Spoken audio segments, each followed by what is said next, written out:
Halo Tribuners, senang sekali saya Mesya Marasabesi bisa menyapa Anda kembali di Tribun Ambon hari ini, edisi 10 Maret 2022.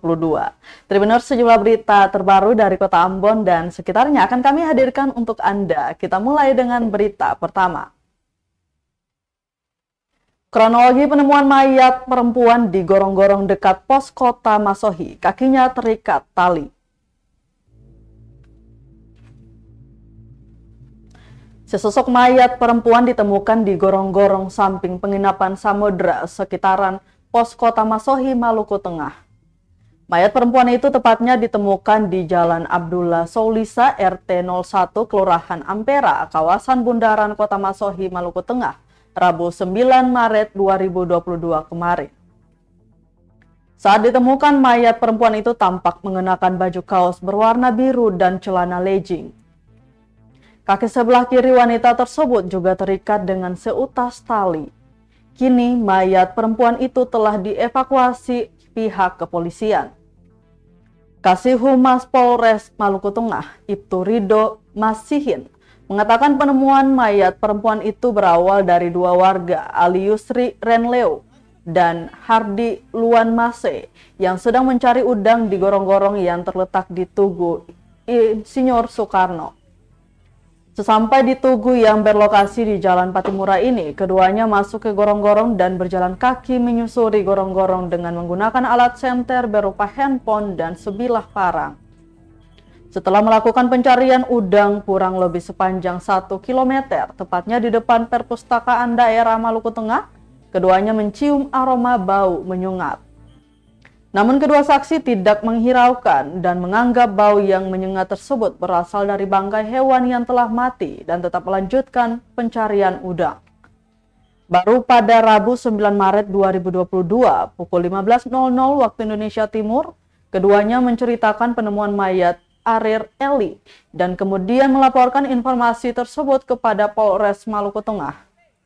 Sorenya korban baru dievakuasi, kemudian korban dibawa ke kamar jenazah RSUD Masohi.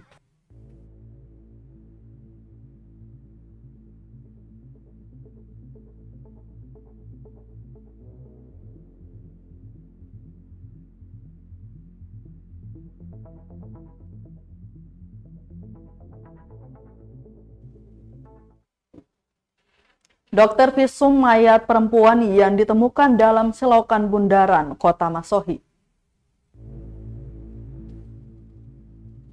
Hari ini Kamis 10 Maret 2022, tim dokter forensik Rumah Sakit Umum Daerah atau RSUD Masohi visum mayat perempuan yang ditemukan membusuk di selokan kawasan Bundaran, pos Kota Masohi, Kelurahan Ampera, Kecamatan Kota Masohi, Rabu 9 Maret 2022 sore.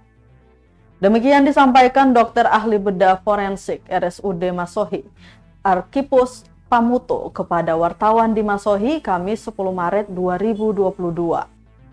Dijelaskan sesuai kewenangan, hanya dilakukan visum dan baru dilanjutkan dengan otopsi setelah mendapatkan persetujuan keluarga dan atau permintaan polisi. Sementara hasil visum baru dikeluarkan setelah 1 hingga 2 hari setelah pemeriksaan.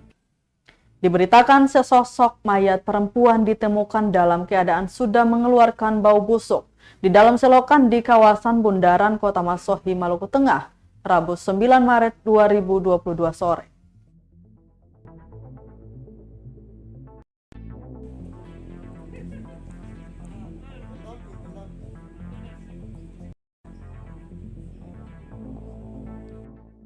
Hari ini ya. Ini atas periksa luar saja. Oh, periksa luar.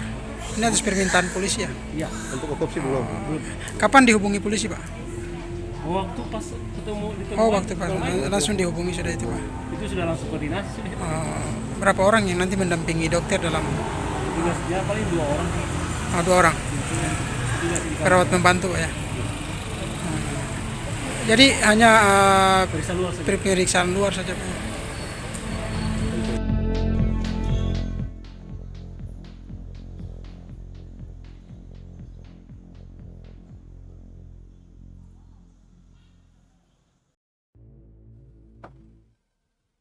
Tribuners, kita beralih ke berita lainnya. Isak tangis iringi pemakaman almarhum Renal Tentua. yang penuh. Isak tangis mengiringi pemakaman jenazah Renal Tentua, korban pembunuhan kelompok kriminal bersenjata atau KKB Papua. Renal dimakamkan di samping rumahnya di Dusun Riang, Negeri Tawiri, Kota Ambon, Kamis 10 Maret 2022 sore. Pantauan tribunambon.com di rumah duka. Ibadah pemakaman berlangsung selama 30 menit, yakni dimulai pukul 15.00 waktu Indonesia Timur hingga 16.30 waktu Indonesia Timur. 15 menit kemudian keluarga dan ratusan warga mengantar jenazah ke liang lahat. Dari proses pengantaran jenazah ke tempat pemakaman terlihat dua anggota keluarga almarhum, yakni adik dan kakak almarhum menangis hingga tak sadarkan diri. Sehingga mereka berdua harus digotong kerabatnya yang lain keluar dari area pemakaman. Air mata kerabat almarhum itu tampak terpukul dan tak menyangka adiknya telah pergi meninggalkan mereka untuk selamanya. Seperti diketahui, 8 karyawan Palapa Timur Telematika atau PTT tewas ditembak kelompok kriminal bersenjata atau KKB di distrik Beoga, Kabupaten Puncak, Papua, Rabu 2 Maret 2022. Mereka tewas dibunuh KKB saat melakukan perbaikan tower BTS 3 Telkomsel di distrik Beoga, Kabupaten Puncak.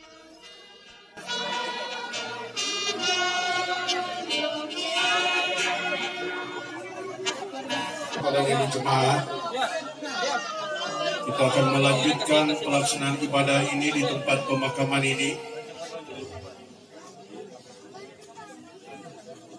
Mengawalinya kita bernyanyi bersama dari melengkapi jemaat nomor 258 ayat. Terus, apabila segala yang mati mendengar bunyi suara anak Allah, orang yang mendengar dia pun akan hidup karena kelemahannya.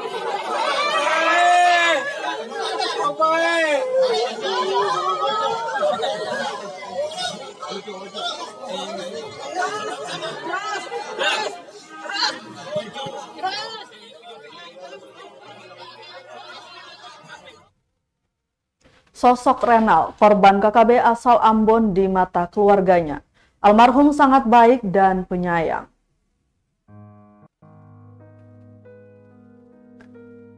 Renal Tentua berusia 35 tahun. Ia menjadi korban kelompok kriminal bersenjata atau KKB di Papua baru saja dimakamkan Kamis 10 Maret 2022. Pemakamannya berlangsung di samping rumahnya di Desa Riang, Kecamatan Teluk Ambon.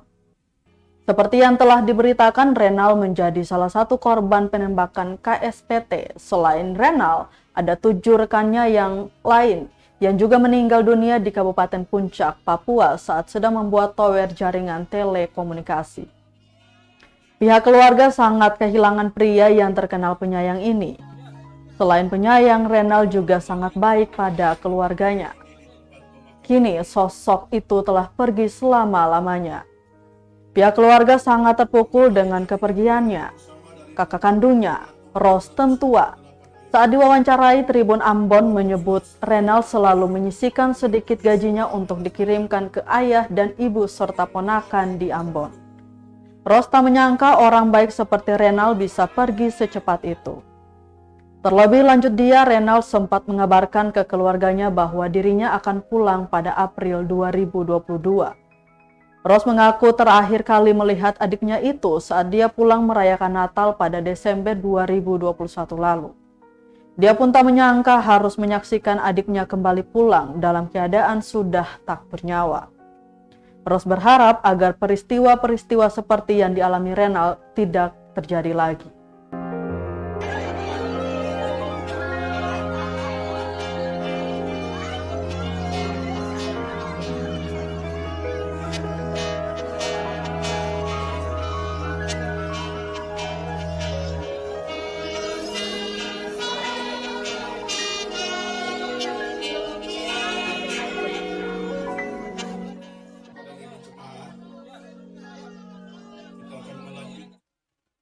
Dari Kota Ambon kita ke Pulau Buru. Antisipasi pelanggaran anggota TNI, Kodam 16 Patimura gelar operasi Gaktip di Gunung Botak. Kodam 16 Patimura gelar kegiatan penegakan dan tata tertib atau Gaktib di lokasi tambang emas ilegal Gunung Botak, Dusun Wamsaid, Desa Dapa, Kecamatan Wailata, Kabupaten Buru, Kamis 10 Maret 2022. Kegiatan ini dilakukan guna mengantisipasi adanya pelanggaran hukum oleh anggota TNI di wilayah Komando Daerah Militer atau Kodam 16 Patimura. Pabandia Galsinteldam 16 Patimura, Mayor Infanteri R. Chandra Iriansyah mengatakan pihaknya menerima informasi terkait adanya peredaran senjata rakitan maupun organik secara ilegal di wilayah tersebut.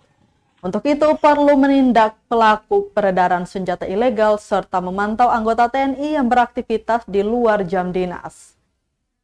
Giat penertiban itu dipimpin Pabandia Galsinteldam 16 Patimura, Mayor Infanteri R. Chandra Iriansyah.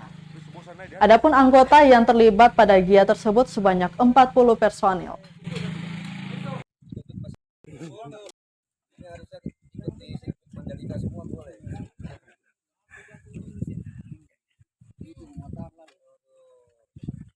Yang mana kami melaksanakan perintah dari komando atas dalam rangka mencari atau mungkin mendapatkan informasi terkait bila mana di wilayah sini masih ditemukan beberapa senjata organik ataupun senjata non organik. Selanjutnya kami juga selain itu sebagai langkah pengamanan tubuh kita ke dalam di lingkungan Tentara Nasional Indonesia Angkatan Darat pada khususnya Kodam 16 Patimura, kami mewaspadai apabila ada ditemukan anggota TNI yang terlibat dalam kegiatan di wilayah Gunung Botak.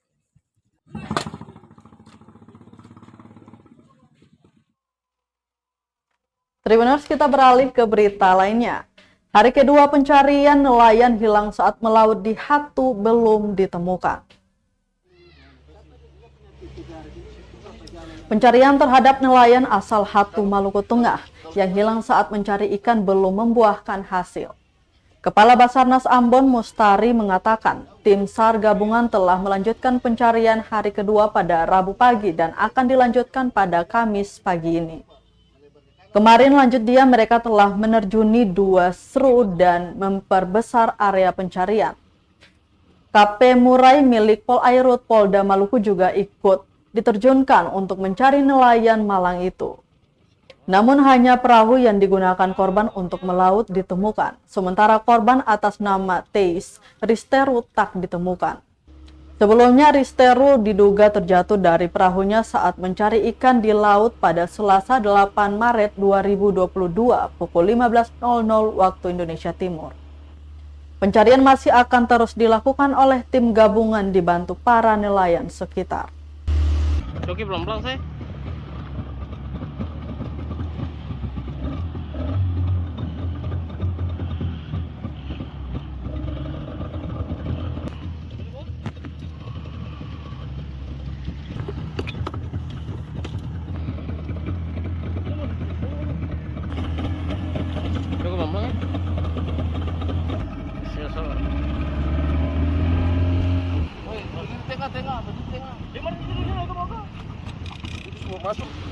Oke, masuk.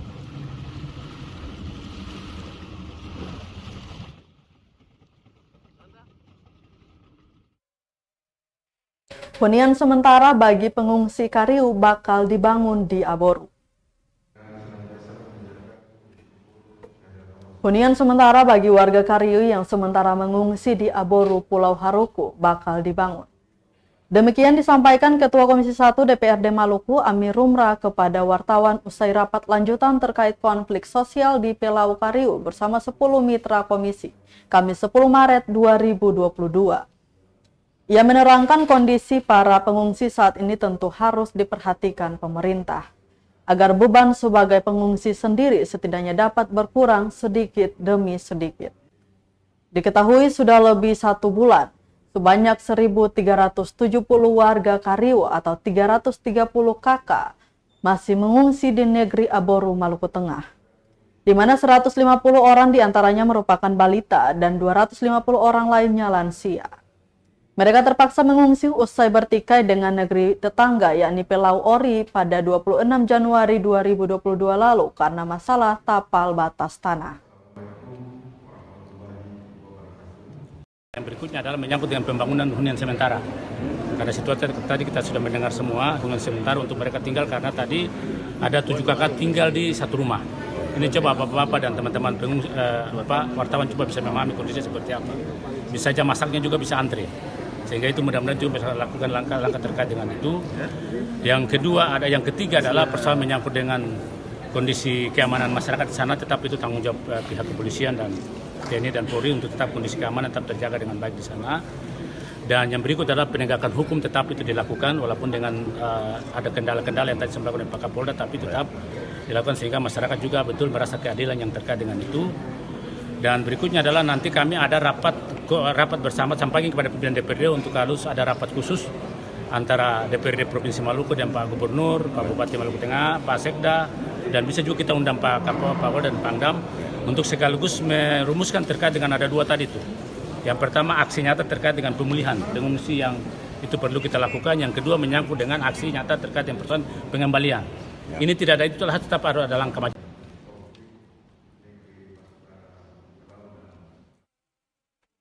Tertijab dan pisah sambut ke Kanwil Kemenkumham Maluku. Ini pesan Andi Nurka. Jabatan Kepala Kantor Wilayah atau Kanwil Kementerian Hukum dan HAM Maluku resmi berganti. Andi Nurka yang sebelumnya menjabat ke Kanwil kini digantikan oleh HM Anwar yang juga pernah menjadi Kepala Divisi Pemasyarakatan atau Kadifpas Maluku. Andi Nurka selanjutnya akan menjadi Kepala Pusat Penelitian dan menyampaikan apresiasi dan terima kasih kepada jajaran Kanwil Kemenkumham Maluku yang telah berkontribusi selama dirinya menjabat 3 tahun. Dia menambahkan bagi Kakanwil baru, HM Anwar, yang juga merupakan orang lama di Maluku ini pasti sudah mengenal daerah ini.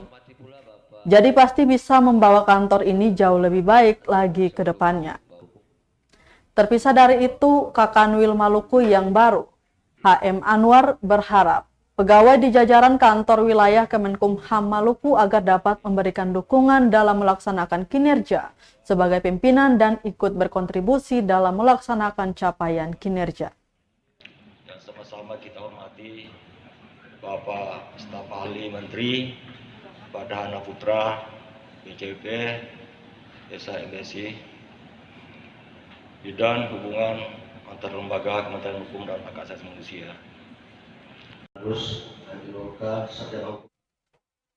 Tribuners, berita tadi sekaligus menutup rangkaian kebersamaan kita di Tribun Ambon hari ini edisi 10 Maret 2022. Mewakili seluruh kru yang bertugas, saya Mesya Marasabesi pamit undur diri. Selamat malam dan sampai jumpa. Amato.